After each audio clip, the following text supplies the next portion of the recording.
ইউরোপের দেশে দেশে হিজাব নিকাব নিষিদ্ধ করার জোয়ার শুরু হয়েছে, ইভেন মধ্য এশিয়ার কিছু মুসলিম মেজরিটি কান্ট্রিতেও। কিন্তু কেন? হিজাব নিকাব মেয়েদের পিছিয়ে পড়ার কারণ এই জন্যে? এটা ধর্মীয় এক্সট্রিমিজম এই জন্যে? নাকি কমপ্লিটলি ডিফারেন্ট কোনো কারণ আছে? তাহলে এর দ্বারা এটা প্রমাণ হয় যে নারীদেরকে হিজাব নিকাব নামক বাক্স থেকে মুক্ত করে নারীদেরকে প্রাপ্য সম্মান তারা দিচ্ছে, এবং এক্ষেত্রে ইসলাম ব্যর্থ।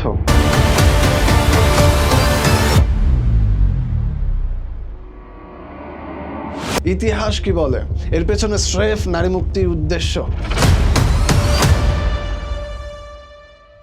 আজকের ভিডিওতে আমরা ডিটেইলে জানার চেষ্টা করব মুসলিমদের আগে এই জাতীয় পোশাক কেউ পরেছে কিনা, তাদের দৃষ্টিভঙ্গি কী ছিল, কোথায় প্রথম হিজাব নিষিদ্ধ করা হয়, এবং এই নিষিদ্ধের পেছনে রাজনৈতিক এবং বাণিজ্যিক প্রভাব কতটুকু। সো শেষ পর্যন্ত থাকবে। আজ থেকে প্রায় ৩৫০০ বছর আগে একটা যুগ ছিল যার নাম ছিল অ্যাসিরিয়ান যুগ। তখন পর্দা বা ভেইলকে দেখা হতো একেবারে ভিন্নভাবে। ভেইল মানে তখন মর্যাদা, সম্মান, সামাজিক স্ট্যাটাসের প্রতীক ছিল। সবাই ভেইল পরতে পারতো না, শুধু সম্মানিত রেসপেক্টেবল মহিলারা পরতে পারত। দাসী আর পতিতাদের জন্য ভেইল ছিল স্ট্রিক্টলি নিষিদ্ধ। তারা যদি ভেইল পরতো, কঠিন শাস্তি অপেক্ষা করতো তাদের জন্য। যেমন মধ্য অ্যাসিরীয় আইন বইয়ে স্পষ্ট বলা আছে, একজন দাসী বা পতিতা যদি ভেইল পরে তাকে ধরে রাজপ্রাসাদের সামনে আনা হবে, তার পোশাক কেড়ে নেওয়া হবে এবং 50টি বেত্রাঘাত করা হবে, এমনকি গরম আল কাতরা ঢালা হবে মাথায়। যদি কোনো পুরুষ দাসী অথবা পতিতাকে ভেইল পরা দেখেও রাজপ্রাসাদে নিয়ে না আসে, তবে তাকেও 50টি বেত্রাঘাত করা হবে। এটা থেকে আমরা বুঝতে পারি ভেইল ছিল আসলে প্রিভিলেজ, কোনো সাধারণ পোশাক না।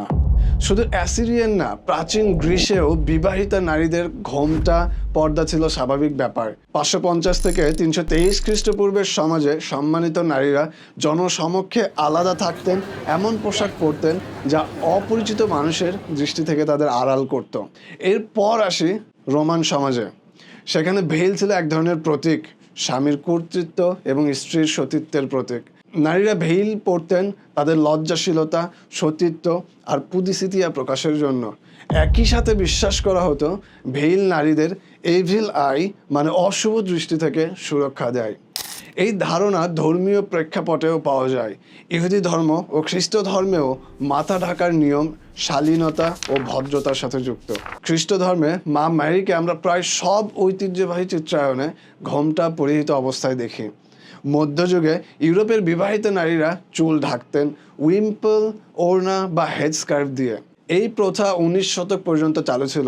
তবে রেনেসাঁ চলাকালীন সময় থেকে এই প্রথা ধীরে ধীরে কমতে থাকে এবং 1960-এর সেক্সুয়াল রেভলিউশনের পর পশ্চিমা সমাজে এই সংস্কৃতি দ্রুত হারিয়ে যায়। তবুও আজও কিছু খ্রিস্টীয় সম্প্রদায় যেমন কনজারভেটিভ অ্যানাবাপ্টিস্ট, ওরিয়েন্টাল অর্থোডক্স এবং ইস্টার্ন অর্থোডক্স খ্রিস্টানস এখনও এই নিয়ম মেনে চলে। 2011 সালে ফ্রান্স প্রথম দেশ হিসেবে বোরকা ও নিকাব নিষিদ্ধ করে। তারপর ধীরে ধীরে Austria, Belgium, Bulgaria, Denmark, Italy, Netherlands, Germany, Spain, পুরো ইউরোপে ছড়িয়ে যায় এই ট্রেন্ড।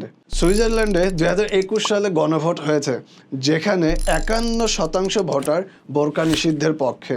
অফিসিয়ালি কারণ বলা হয়েছিল উগ্র ইসলাম প্রতিরোধ আর জননিরাপত্তা।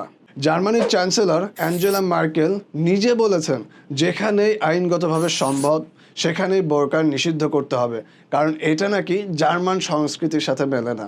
মধ্য এশিয়ার দেশ তাজিকিস্তান 96% মুসলমানের দেশ। সেখানেও 2005 সাল থেকে সেকুলার স্কুলসে হিজাব নিষিদ্ধ। আর 2024-এ সরাসরি সংসদে আইন পাশ করা হলো হিজাব নিষিদ্ধের। যুক্তি দেওয়া হলো এটা নাকি তাদের নিজস্ব সংস্কৃতি নয়, বরং মধ্যপ্রাচ্য থেকে আমদানি করা আর কট্টরপন্থার সাথে সম্পর্কিত। আর এই আইন যারা ভাঙবে তাদের জন্য কয়েক হাজার ডলার পর্যন্ত জরিমানা করা হবে। এমনকি দাড়ি রাখার বিরুদ্ধেও প্রচারণা চালিয়েছে তাজিকিস্তান সরকার। কাজাখস্তানেও নিষিদ্ধ করা হয়েছে বোরকা। মরক্কো 2017 সালে ফুল ফেস ভেইল বিক্রি আর প্রোডাকশন নিষিদ্ধ করে দেয়। অফিসিয়াল কারণ হচ্ছে সিকিউরিটি কনসার্ন। অর্থাৎ কান্ট্রি ভেদে ল ভিন্ন, জাস্টিফিকেশন ভিন্ন, কিন্তু একটা জিনিস কমন, হিজাবকে প্রবলেম হিসেবে প্রেজেন্ট করা। রেসপেক্ট নয়, আইডেন্টিটি নয়, বরং থ্রেট। এখন প্রশ্ন হলো, একটা কাপড় যা হাজার বছর ধরে সম্মানের প্রতীক ছিল, সেটা হঠাৎ করে কিভাবে প্রবলেম হয়ে গেল? এমন ঘটনা নতুন কিছু নয়। 1927 সালে সোভিয়েত ইউনিয়নের হুজুম ক্যাম্পেইন তার একটি উদাহরণ। হুজুম হচ্ছে সোভিয়েত ইউনিয়নের কমিউনিস্ট পার্টির এক অভিযান। সেন্ট্রাল এশিয়ার মুসলিম সমাজে প্রচলিত কিছু প্রথা, যেমন নারীদের পর্দা বা ভেইলকে টার্গেট করে চালানো হয় এই অভিযান। এই হুজুম ক্যাম্পেইনে অগ্নিকুণ্ড জ্বালানো হয়, যেখানে কিছু মুসলিম নারী প্রকাশ্যে স্বেচ্ছায় ভেইল পুড়িয়ে ফেলে, যদিও পরবর্তীতে অধিকাংশ নারী পুনরায় ভেইল পরা শুরু করে। এই কাজে পার্টির মেম্বাররা নারীদের এনকারেজ করত, পর্দা প্রথা থেকে বের হয়ে আসতে উদ্বুদ্ধ করত। এর পরেও যারা ভেইল পরে রাস্তায় বের হতো, কমিউনিস্ট পার্টির মেম্বাররা রাস্তায় তাদের আক্রমণ করত এবং তাদের মুখ থেকে জোর করে ভেইল ছিঁড়ে ফেলতো। কমিউনিস্ট পার্টি তাদের নারী মুক্তির বার্তাকে শ্রেণী চেতনার সাথে জোর দিয়ে উপস্থাপন করেছিল। তাদের বিশ্বাস ছিল, মধ্য এশিয়ার সামাজিক নিয়মগুলো ভেঙে নারী মুক্তি প্রতিষ্ঠা করলে সমাজতন্ত্র গড়ার পথ পরিষ্কার হবে। এখানে বলে রাখা ভালো, তারা উজবেকদের মসজিদ বন্ধ করতেও চেষ্টা করেছিল। 1933 সালে ইরানে শুরু হলো এক ভিন্ন ধরনের প্রচেষ্টা। নারী শিক্ষিকাদের উদ্বুদ্ধ করা হলো পর্দা প্রথা থেকে বের হয়ে আসার। এরপর 1935 সালে স্কুল ছাত্রী আর মহিলা শিক্ষার্থীদেরও উৎসাহিত করা হলো পর্দা ত্যাগের জন্য। সেই বছরেই সরকার সমর্থনে তৈরি হলো কানুনে বানুভান, এক ধরনের লেডিস সোসাইটি। এখান থেকেই শুরু হলো সক্রিয় প্রচারণা নারীদেরকে উন্মুক্ত করার। তারপর আসে 8ই জানুয়ারি 1936 সাল। সেই দিন ইতিহাসে এক ভিন্ন ঘটনা ঘটে। রেজা শাহ নিজে হাজির হন তেহরান টিচার্স কলেজের সমাপনী অনুষ্ঠানে। সঙ্গে ছিলেন রানী আর তাদের 2 কন্যা। আধুনিক পোশাক, মুখ খোলা, কোনো পর্দা নেই। রানী মঞ্চে সনদপত্র দিচ্ছেন, আর শাহ বক্তৃতায় বলছেন, দেশের অর্ধেক জনগণ এতদিন উপেক্ষিত হয়েছে, এখন ভবিষ্যৎ তোমাদের হাতে। অর্ধেক জনগণ বলতে সে নারীদের বুঝিয়েছেন। এটাই ছিল প্রথমবার যখন কোনো ইরানি রানী জনসমক্ষে নিজেকে প্রকাশ করেন। রেজা শাহ ঘোষণা করলেন, পারাঞ্জি নিষিদ্ধ, ইরানিয়ানদের ইউরোপীয় পোশাক অ্যাডপ্ট করতে হবে। এরপর শুরু হলো পাশবিকতা। পুলিশ রাস্তা থেকে মহিলা নাগরিকদের পর্দা ছিঁড়ে ফেলতে শুরু করলো। যারা রেজিস্ট করত তাদের প্রহার করতে আরম্ভ করলো।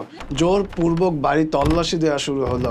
অনেক নারী এই ভয় ও চাপের কারণে বাইরে বের হওয়া বন্ধ করে দিল। এমনকি অনেকে সুইসাইডও করলো এই চাপের কারণে। প্রশ্ন হলো, একটি কাপড় যা হাজার বছরের মর্যাদা বহন করত, সেটাকে রিমুভ করার জন্য পুলিশের ব্রুটালি চালানো, এটাও কি লিবারেশন? ফ্রান্স আলজেরিয়ার ঘটনা আরও স্পষ্ট। ফ্রান্স 1830 সালে আলজেরিয়ায় কলোনি স্থাপন করে। আলজেরীয় সমাজে নারীরা ঘরে থাকতেন। প্রয়োজনে বাইরে বের হলে তারা বোরকা দ্বারা নিজেদেরকে আবৃত করে বের হতেন। 1954 সালের দিকে এসে ফ্রান্স নারীদের নিয়ে সোচ্চার হয়ে উঠলেন। আলজেরীয় পুরুষরা নারীদেরকে ঘরে বন্দি করে রেখেছে, বোরকা পরার মাধ্যমে নারীরা নিপীড়িত হচ্ছে। তাই 1957 সালের মাঝামাঝি সময় থেকে রেডিও আলজিয়ার্সে বোরকা ও নারীর মুক্তির বিষয়ে প্রচার শুরু করে। নাদিরা নামক একজন মুসলিম উপস্থাপিকা ম্যাগাজিন দে লা ফেম অনুষ্ঠানে বোরকার সমালোচনা করে এবং আলজেরীয় নারীদের মুক্তির আহ্বান জানায় এবং ফরাসি আধুনিকতার পক্ষে স্লোগান, পোস্টার ও পুস্তিকা ব্যবহার করেছিল। তারা আধুনিক ফরাসি নারী এবং আধুনিকতাবাদী আলজেরীয় নারীদের রোল মডেল হিসেবে তুলে ধরেছিল, যারা শিক্ষিত, পেশাদার এবং তাদের মতে সভ্য জীবনযাপন করতেন। 1958 সালের মে মাসে আলজিয়ার্সে বিপ্লবী দিবসের সময় গণ বোরকা অপসারণ অনুষ্ঠান মঞ্চস্থ করা হয়েছিল। এই অনুষ্ঠানে আলজেরীয় মুসলিম নারীরা স্বতঃস্ফূর্তভাবে তাদের বোরকা খুলে ফেলে এবং পুড়িয়ে দেয়। কনস্টান্টাইন এবং ব্লিদায়ের মতো অন্যান্য শহরগুলোতেও একই ধরনের সমাবেশ অনুষ্ঠিত হয়েছিল, যেখানে নির্বাচিত অ্যাভলিউস আধুনিকতাবাদী নারীরা বোরকা অপসারণ করে বক্তৃতা দিয়েছিল। এই অনুষ্ঠানগুলো ছিল অত্যন্ত নাটকীয় এবং আন্তর্জাতিক গণমাধ্যমের নজর কাড়তে ডিজাইন করা। এর প্রমাণ মেলে মনিক অ্যামেজিয়ানের ঘটনা থেকে। সে ছিল 18 বছর বয়সী লিসি ছাত্রী। সে একজন ধনী এবং ফরাসি সমর্থক বাগাচায়ের কন্যা ছিলেন। তার পরিবার ফরাসি ঔপনিবেশিক শক্তির সঙ্গে গভীরভাবে সংযুক্ত ছিল। তার পিতাকে 1954 সালে তৎকালীন স্বরাষ্ট্রমন্ত্রী ফ্রাঁসোয়া মিতেরা লেজিও দ্য অনার দিয়ে সম্মানিত করেছিলেন এবং কনস্টান্টাইনের প্রিফেক্ট মরিস পাপো প্রায়শই তাদের খামার পরিদর্শন করতেন। আলজেরীয় স্বাধীনতা যুদ্ধের সময় মনিক অ্যামেজিয়ানের পরিবার একটি মর্মান্তিক ঘটনার শিকার হয়। 1955 সালের এপ্রিল মাসে তার বাবা ফ্রন্ট দ্য লিবারেশন ন্যাশনাল এর হাতে খুন হওয়ার ভয়ে প্যারিসে পালিয়ে যান। তার অনুপস্থিতিতে পরিবারের খামারটি, যা তার ভাই মৌলুদ পরিচালনা করতেন, এফএলএন-এর একটি সমর্থন ঘাঁটি হিসেবে ব্যবহৃত হচ্ছিল। 1958 সালের 20 এপ্রিলের দিকে ফরাসি মিলিটারি খামারটি দখল করে নেয় এবং এটি আলজেরীয় যুদ্ধের সবচেয়ে কুখ্যাত নির্যাতন কেন্দ্রে পরিণত হয়। 8 মে তার ভাই মৌলুদকে ফরাসি সেনাবাহিনী গ্রেফতার করে এবং খামারে নির্যাতন করে। এর 2 সপ্তাহ পর ফরাসি সামরিক কর্মকর্তারা, যারা আলজিয়ার্সে 1958 সালের মে মাসের গণবোরকা অপসারণ অনুষ্ঠানের মতো আরও একটি বোরকা অপসারণ অনুষ্ঠানের জন্য মুসলিম নারী খুঁজে পাচ্ছিলেন না, তখন তারা মনিককে বলেন যদি সে এই অনুষ্ঠানের জনসমক্ষে বোরকা অপসারণ করে তাহলে তার ভাইকে ছেড়ে দিবে এবং তাকে ব্যাকালরেট পরীক্ষা দেওয়ার সুযোগ করে দিবে। ব্যাকালরেট একটি ফরাসি শিক্ষাগত যোগ্যতা যা মাধ্যমিক শিক্ষার সমাপ্তিতে অর্জন করা হয়। এই চাপের মুখে 1958 সালে 26 মে কনস্ট্যান্টাইনে আয়োজিত একটি বিক্ষোভ প্রদর্শনে অংশগ্রহণের জন্য মনিক নিজেকে প্রস্তুত করে। একজন দর্জি তাকে মারিয়ান শৈলীতে একটি নীল পোশাক এবং ত্রিরঙ্গা গোলাপ পরিয়ে দেন, যার উপরে তিনি তার জীবনের প্রথমবারের মতো একটি বোরকা ও হাইকি পরেন। এই অনুষ্ঠানটি ফরাসি সেনাবাহিনীর একটি বড় প্রচারণামূলক কৌশল ছিল। অনুষ্ঠানে তার বোরকা অপসারণ এবং কনস্ট্যান্টাইন থিয়েটারের বেলকনি থেকে বক্তৃতা দেওয়ায় ফরাসি ছাত্রছাত্রীরা তার প্রশংসা করে। মনিকের এই ঘটনাটি ঔপনিবেশিক মুক্তি প্রচারণার একটি উদাহরণ। British historian and academic Alistair Horne তার বই এ স্যাভেজ ওয়ার অফ পিসে তিনি উল্লেখ করেছেন ধর্ষণ পরবর্তী সময়ে অনেক নারীকে নৃশংসভাবে হত্যা করা হয়েছিল। আলজেরীয় নারী বন্দীদের ক্ষেত্রে স্তন কেটে ফেলার মতো অমানবিক ঘটনার কথাও তিনি উল্লেখ করেছেন। ফ্রেঞ্চ হিস্টোরিয়ান রাফায়েল ব্রাঞ্চের বক্তব্য অনেকটা এইরকম যে যৌন সহিংসতা ছিল এক ধরনের অফিসিয়ালি ডিনাইড কিন্তু ব্যাপকভাবে ব্যবহৃত অস্ত্র। তার গবেষণায় দেখিয়েছেন ধর্ষণ কেবল ইন্ডিভিজুয়াল ক্রাইম ছিল না, বরং স্টেট স্পন্সর্ড টেরর স্ট্র্যাটেজি ছিল। কেইরা গার্নে নামের একজন মহিলাকে 1959 সালের আগস্টে থেনিয়েত আল হাদ ব্যারাকে সৈন্যদের দ্বারা গণধর্ষণের শিকার হতে হয়েছিল। তিনি পরে মোহাম্মদ গার্নে নামে এক শিশুর জন্ম দেন। মোহাম্মদ গার্নে 2001 সালে ফরাসি রাষ্ট্রের বিরুদ্ধে একটি মামলায় জিতেছিলেন, যেখানে তাকে যুদ্ধের শিকার হিসেবে স্বীকৃতি দেওয়া হয়। এই যে যারা নারীদের নিয়ে এত সোচ্চার, তারাই নারীদের উপর এমন পাশবিকতা চালালো। এখানে তাদের লক্ষ্য ছিল মূলত বোরকা অপারেশনের ন্যারেটিভ এবং উইমেন লিবারেশন এর ন্যারেটিভ ব্যবহার করে পলিটিক্যাল প্রোপাগান্ডা ও কলোনিয়াল এজেন্ডা লেজিটিমাইজ করা। লিবারেশন ন্যারেটিভ আসলে জেনুইন উইমেন রাইটসের জন্য ছিল না। এই প্যাটার্ন শুধু এক জায়গায় হয়নি। সোভিয়েত ইউনিয়ন, ফ্রেঞ্চ আলজেরিয়ার পর 2001 সালে আফগানিস্তান ওয়ারেও দেখা যায়। যেমন লরা বুশ বলেছিল, Taliban oppressed women, they must be stopped. The fight against terrorism is also a fight for the rights and dignity of women. So Afghanistan দখল করা মানে নারীকে মুক্ত করা এবং নারীর সম্মান ফিরিয়ে আনা। আমেরিকা যে একটা মুসলিম দেশে গেল টেরোরিজম বন্ধ করতে, মুসলিম নারীদের বোরকা নামক বাক্স থেকে উদ্ধার করতে, ঠিক সেই সময় আমেরিকান নারীদের অবস্থা কি ছিল? যে নিজেই ধর্ষণে বিশ্ব চ্যাম্পিয়ন হয়, যার বন্ধু রাষ্ট্রগুলো ধর্ষণে বিশ্ব চ্যাম্পিয়ন হয়, যাদের কাছে যৌনতা ভাত মাছের মতো হওয়ার পরেও ধর্ষণের উচ্চ হার, তারা নারীদেরকে সম্মান দিতে অন্য দেশ আক্রমণ করলো। নিজ দেশের ক্রাইসিস, রেপ, অ্যাসল্ট, হ্যারাসমেন্ট এগুলো সমাধান না করে, এগুলোর প্রিভেনশন না খুঁজে অন্য একটা দেশের নারীদের দেখভাল করতে গেল। এখন আপনাদের কাছে আমার প্রশ্ন, প্রতি হিস্টোরিক্যাল ইনস্ট্যান্ট যেটায় ভেইল ফোর্সফুলি রিমুভ করা হয়েছে, সেখানে কি সত্যি উইমেন্স ডিগনিটি প্রোটেক্ট করা হয়েছিল, নাকি জিও পলিটিক্যাল, কলোনিয়াল ও আইডিওলজিক্যাল এজেন্ডা ছিল মুখ্য উদ্দেশ্য? এখন আধুনিক লিবারেল দেশগুলোতে হিজাব, নেকাব, বোরকা নিষিদ্ধের পেছনে যে জাস্টিফিকেশন দেওয়া হচ্ছে বা যে আর্গুমেন্টগুলো দেওয়া হচ্ছে, তার মধ্যে নাম্বার ওয়ান হচ্ছে সিকিউরিটি। নিকাব বোরকার ভেতরের মানুষকে যেহেতু দেখা যায় না, তাই এটা পরে মানুষ ক্রাইম করবে। কিন্তু প্রশ্ন হলো এভিডেন্স কোথায়? এক দুইটা বিচ্ছিন্ন ঘটনা ছাড়া বোরকা পরিহিত অপরাধী ওয়েব নেই। কোনো রিগোরাস স্টাডি কি দেখাতে পেরেছে বোরকা নিষিদ্ধ করায় ক্রাইম কমেছে? আর সিকিউরিটির কথা যদি সত্যিই হয়, নির্দিষ্ট জায়গায় যেমন এয়ারপোর্ট, ব্যাংক, স্কুলে আইডি চেক, ফিঙ্গারপ্রিন্ট অথবা নারী প্রতিনিধি দ্বারা ফেস চেক করা যথেষ্ট। নাম্বার টু হচ্ছে নারীর মুক্তি। হিজাব নিকাব মানেই অপ্রেশন। এর মাধ্যমে নারীরা নিপীড়িত হচ্ছে। পুরুষতান্ত্রিক সমাজ এটা তাদের উপর চাপিয়ে দিয়েছে। আসলে আমরা উপরের আলোচনায় দেখেছি এই ন্যারেটিভকে কিভাবে ইউজ করা হয়েছে। সামনে আমরা আরো আলোচনা করব। নাম্বার থ্রি, নেকাব বোরকা আমাদের সংস্কৃতির অংশ না।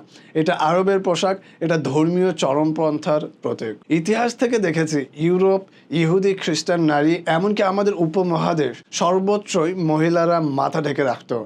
ভেইল কোনো আরব এক্সক্লুসিভ জিনিস না, বরং এটা ছিল নারীর লজ্জাশীলতার সর্বজনীন প্রতীক। এছাড়াও স্বাস্থ্য সংক্রান্ত অভিযোগ ওঠানো হয়, যেমন বোরকা স্বাস্থ্যহানি করে। এই দাবির কোনো শক্ত প্রমাণ নাই। বোরকা পরায় শরীরের সূর্যের আলো লাগে না, তাই ভিটামিন ডি ডেফিসিয়েন্সি দেখা দেয়। এই সমস্যা কোট, ট্রেন্সকোট বা সানস্ক্রিন ব্যবহারেও হতে পারে।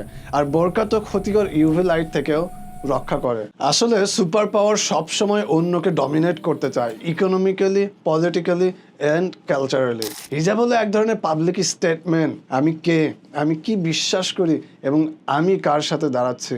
এটা শুধুমাত্র ব্যক্তিগত নয়, বরং কালেকটিভ আইডেন্টিটি এর প্রতীক। যখন কোনো রাষ্ট্র হিজাব ব্যান করে, তার দ্বারা শুধু কাপড়কে ব্যান করছে না, তারা একটি আইডেন্টিটি, একটি রেজিস্ট্যান্স, একটি ভয়েসকে সাইলেন্স করতে চাইছে। এই আইডেন্টিটিকে পশ্চিমা সমাজ কতটা ঘৃণা করে তার অনুমান পাওয়া যায় ব্রিটিশ প্রধানমন্ত্রী বরিস জনসনের কটূক্তি থেকে। সে নিকাবকে তুলনা করেছিল লেটার বক্সের সাথে। এবং এই ফুটেজগুলো দেখেন। نام رضا شاه روحش شد. او برای چی مگه تو ایران ব্রিটিশ সাংবাদিক অ্যান্টনি ব্রাউনের মতে অভিবাসনের কারণে ব্রিটেনে যে জাতিগত সংমিশ্রণ হচ্ছে, এতে করে ব্রিটিশ সংস্কৃতির বিকৃতি হচ্ছে।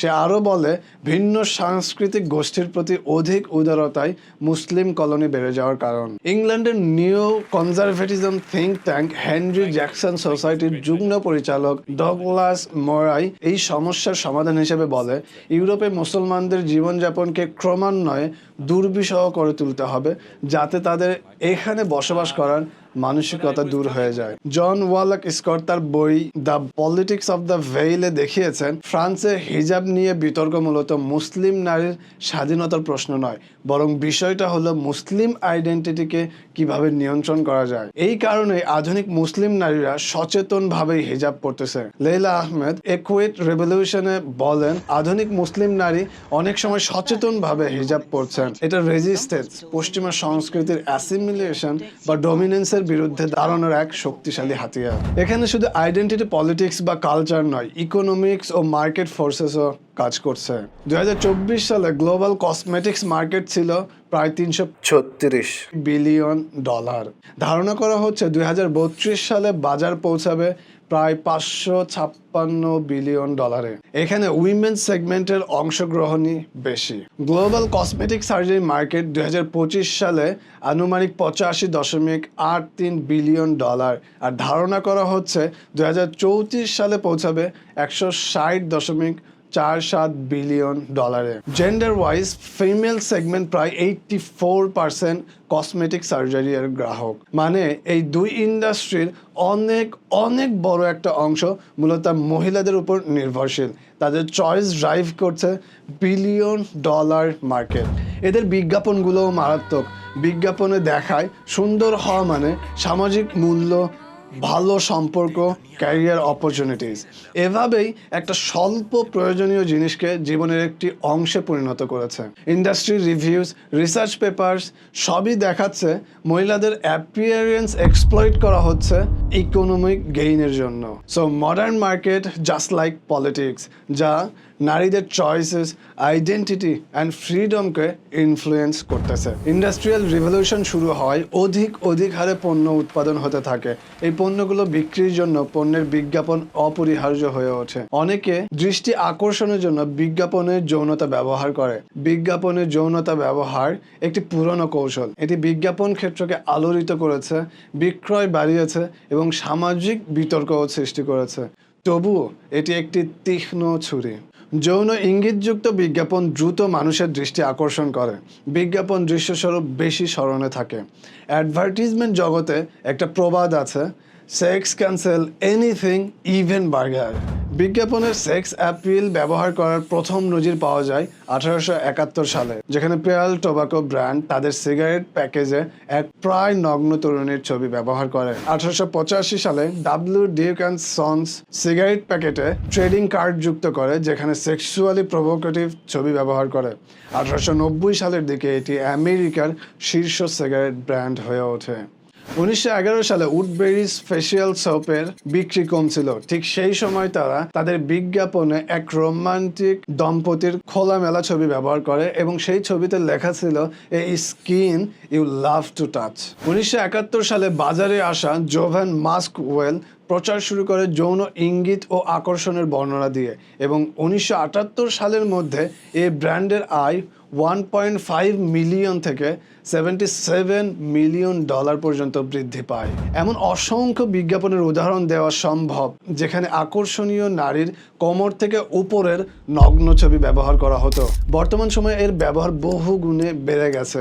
বিজ্ঞাপনে মহিলাদের উপস্থাপনের একটি সাধারণ প্রবণতা হলো বস্তুনিষ্ঠকরণ, অর্থাৎ মেয়েদের দেহকে একটি যন্ত্র অথবা আকর্ষণীয় বস্তু হিসেবে দেখা। বর্তমানে অনেক বিজ্ঞাপন নারীকে রূপ, আকর্ষণ, নরম বা গুণাবলীর চাহিদার ভিত্তিতে উপস্থাপন করে, কখনোই ব্যক্তি হিসেবে তাদের চরিত্র বা ক্ষমতা তুলে ধরে না। আবার অনেক বিজ্ঞাপনে মেয়েদের নির্দিষ্ট দেহাংশ আলাদাভাবে তুলে ধরা হয়, পূর্ণ দেহের চেয়ে অংশবিশেষ দেখানো হয়, যা বস্তুনিষ্ঠকরণকে আরও তীব্র করে। এই কাজগুলো কোনো শালীন কনজারভেটিভ মেয়ে করতে পারবে না। কোনো বোরকা পরা নিকাবি মেয়েকে দিয়ে এই কাজ হবে না। তাই এই বড় বড় ইন্ডাস্ট্রিগুলোকে টিকিয়ে রাখার জন্য হলেও মেয়েদের নিকাব আর বোরকা থেকে বেরিয়ে আসতে হবে, মানে বের করতে হবে। সো মার্কেট, অ্যাডভার্টাইজিং, পলিটিক্স সবই মিলে উইমেন্স বডি ও চয়েসকে কন্ট্রোল করার এক শাটল স্ট্রাকচার তৈরি হয়েছে এবং তারা কন্ট্রোল করতেছে। মুসলিম সমাজের আসল শক্তি, আসল মেরুদণ্ড হলো নারী। একজন মা যখন ইসলামী আদর্শে গড়ে ওঠে, তখনই ভবিষ্যৎ প্রজন্ম ইসলামের আলোয় আলোকিত হয়। কিন্তু আজকের বিশ্ব নারীর স্বাধীনতা, নারীর মুক্তির নামে মুসলিম নারীকে হিজাব ও নিকাব থেকে বিচ্ছিন্ন করে তাকে বাজারের পণ্যে রূপান্তরিত করতে চায়। এটা কেবল সাংস্কৃতিক আক্রমণ নয়, বরং সাম্রাজ্যবাদের গভীর ষড়যন্ত্র। তাই হিজাব, নিকাব কেবল একটি কাপড় নয়, এটা মুসলিম নারীর ইজ্জত, আব্রু রক্ষার প্রতীক, ইসলামের সাথে তার অঙ্গীকারের প্রতীক এবং দখলদার শক্তির বিরুদ্ধে তার তীব্র প্রত্যাখ্যানের ঘোষণা। আজ আমাদের দায়িত্ব হলো নিকাব, বোরকা আঁকড়ে ধরা, এই ফরজ বিধানকে রক্ষা করা এবং পরবর্তী প্রজন্মকে এটা বুঝিয়ে দেওয়া এগুলো হলো সম্মান, স্বাধীনতা আর আল্লাহর আনুগত্যের প্রতীক।